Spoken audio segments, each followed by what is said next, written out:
What is up, y'all? It is your boy Winston Wolf. I'm back. I just want to do a quick review. An hour and a half waste of your life. Or as DC likes to call it, the Legion of Superheroes. It's DC Animated's new product. And I'm not going to call it a movie. I'm not going to call it a film. It's just a product. Because that's all it is to DC. They had to have known this was trash 2 days into making it. So it's just a product. It's just out there just to get the people that are going to buy something off the rip just because Batman or Superman or Supergirl's on the cover, I believe. So anything Superman related, they're probably going to buy. But it does have Batman and Superman in it for a second and the Flash for half a second. But that's about it. And I hate that they, just the lackluster title. The picture I saw, I believe, is the cover, lackluster. So when you start watching it, it starts off with Supergirl, Superman, Batman. Batman's already like, nah, I don't like this girl. Superman's like, come on, she's had a rough time. And, Solomon Grundy. They start off fighting Solomon Grundy. So off top, you're like, all right, here we go. Then that's it. It's just all Superman takes Supergirl to some, he's got this sphere thing. Did I say that right? Sphere? He's got this sphere thing. And he throws up in the sky. Okay, let me go back. Pretty much Supergirl, they kind of go through her story of her surviving Krypton and how she got to Earth, okay? So then she comes to Earth, and they say she's been there for about 3 months. And she's trying to, pretend to be, a student or something like that.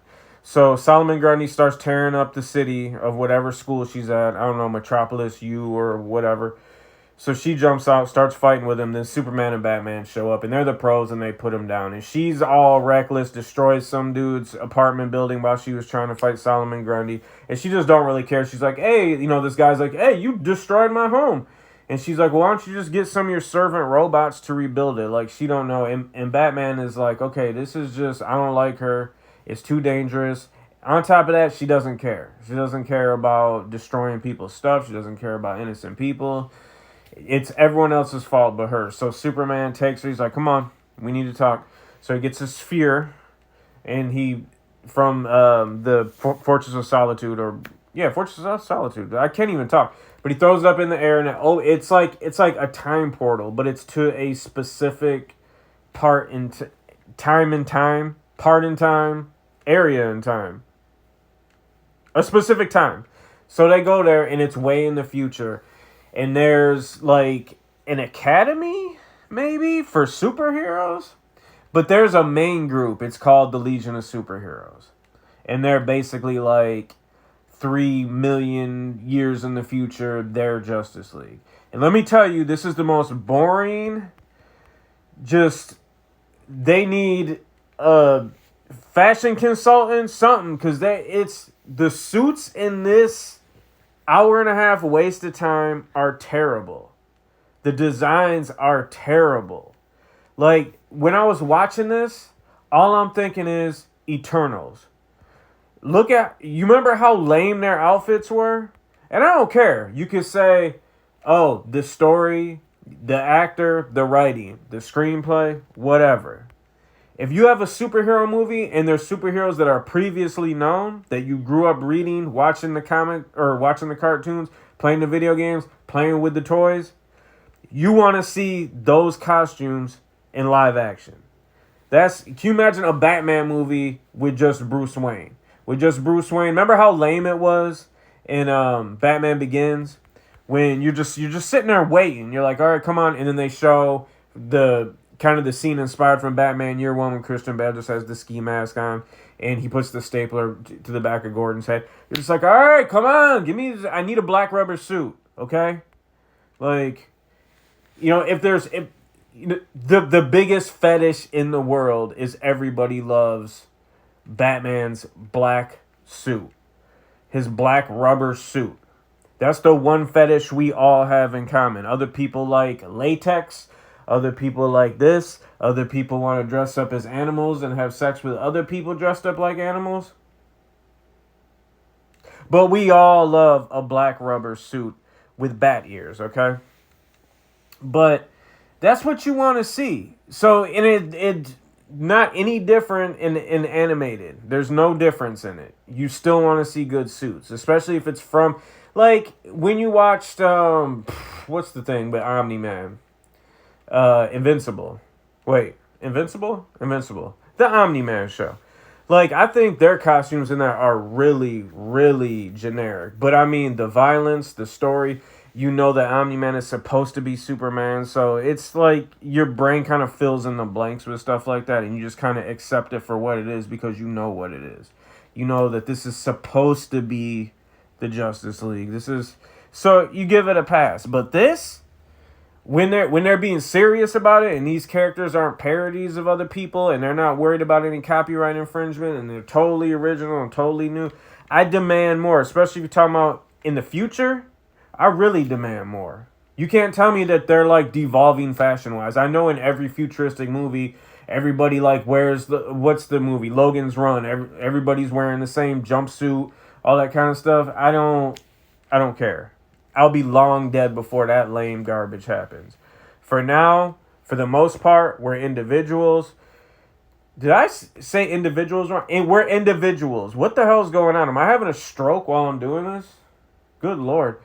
But you know, the way you dress, that describes you. That describes your personality, what kind of person you are, even how you feel that day. So I demand more with the costumes and designs, and they didn't do it in this. But anyway, so Supergirl goes to the future. She hooks up with these students that are like learning at the academy that either the Legion of Superheroes created. And I don't know if everybody in this world has superpowers. I don't know. I can't remember because it's that lame to where you just start. And I've said it before. It's one of those things where you start messing with your phone. You start doing other things. You might get up and say, you know what? There's clean dishes in the dishwasher. I need to put those away. Just stuff like that. So, but she ends up, one of the fellow students is one of the clones from Brainiac. Like the 5,000th clone of him in the future. So he's apparently good, but he's just like a jerk. He's kind of like Flash from the new Spider-Man movies. I don't know. That's like the kind of vibe I got from it. But he's like a super genius, so he thinks he's better than everybody else. Him and Supergirl keep on getting into it. They find out one of the other students who just worshipped like Kryptonian history and is so hyped to meet Supergirl. He's secretly down with the real Brainiac, and he's just kind of trying to bring the school down from the inside. And Brainiac comes back, and he's like absorbed other Brainiacs to where... Do you remember Freddy Krueger had all the faces of all the kids, all the souls, and like he took his shirt off, and you see their little faces. They're like, they're like that. It's like Brainiac is like that. And that might sound a little bit cool. It's not. It's not cool at all.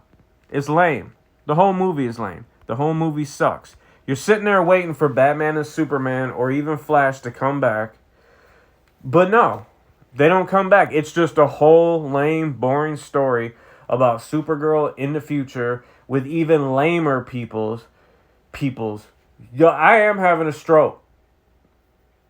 Yo, this is it. This could go viral. You're like, yo, an idiot with a wolf mask.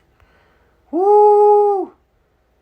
Oh, I hope I don't have one of those strokes to where like I'm paralyzed from, you know what I'm saying, the right side. I hope it's just one of those really quick ones and then I recover. You know, like when you see, like the news reporters, when they just have like a really quick stroke and then they're back to work the next day. And they're just like, yeah, that was, I need to start going for walks after work. I need to, start drinking more water. Like just, one of those innocent strokes. One of the, the harmless fun strokes. I don't want to be paralyzed from the right side. That's no good. So hopefully, God willing. So Brainiac comes back. His clone and Supergirl fight him. They fight the student that was trying to help him from the inside. And that's it. In the end, the real Legion of Superheroes shows up. Did I say that the real Legion of Superheroes shows up? Okay, yeah, I said it right. So they show up. They're like, you guys already finished the battle. Oh, wow, we should make all you guys official Legionnaires.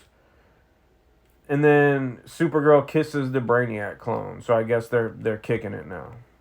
it's just, what happened to the storyline with like the Flashpoint paradox and all those good DC animated movies that they had that storyline going? And the last one was like Justice League Dark, and it ended where like Darkseid had just wrecked the world. The world's axis was off a little bit, so there was going to be like a ton of people dying due to natural disasters. And then I forgot who it was. Maybe Green Arrow looks at Flash, is like, you know what you got to do. And Flash is like, I know. So he's gonna have to go back and reset everything again. And then that was it. That was it. And then the last thing we had with Superman was that garbage Injustice movie. Out of all the cool Injustice comic books and different stories and even the video games, they gave us that lame animated movie. The animation in that movie was trash. It was dumpster juice. Alright? So I don't know what they're doing. It's a shame that this came out right after James Gunn announces all that cool stuff. Because I was almost thinking like, man, this might be like, you know, some James Gunn genius to where maybe they had that, like, you know, sitting on deck, and James Gunn was like, you know what? This animated feature kind of fits the whole vibe that I want to bring. So why not release this like a day or two or whatever, a week after I make my announcement, so we could just kick this off the right way? No. I don't get it. I don't get how, and thank God, and I think this also shows how bad they need James Gunn. Somebody like that. Somebody, and I don't want to say like a Kevin Feige, but you know what I mean. Somebody who's like the end all be all, who can be like, no, because we can't do this project because it's going to go against the master plan. We can't, you know what I'm saying? Somebody, a ringleader, just to keep everything in order. And this really shows that they needed somebody for everything. That's why I'm glad he said he has his hand in the animated stuff, the games, everything. Everything. Legion of Superheroes, don't watch it, because you're going to come home from, like I said, from a long day of work. You're going to plop down, you're going to turn on HBO, you're going to be like, oh, here's a new thing. It's the Legion of Superheroes. Hour and a half later, you're going to have a pistol in your mouth. I'm trying to prevent that. This night's already been bad enough. I had a stroke. We don't need you offing yourself because you didn't listen to me. So listen to me. Do not watch this. Okay? We're friends. This is your boy, Winston Wolf. Don't watch Legion of Superheroes. I'm out.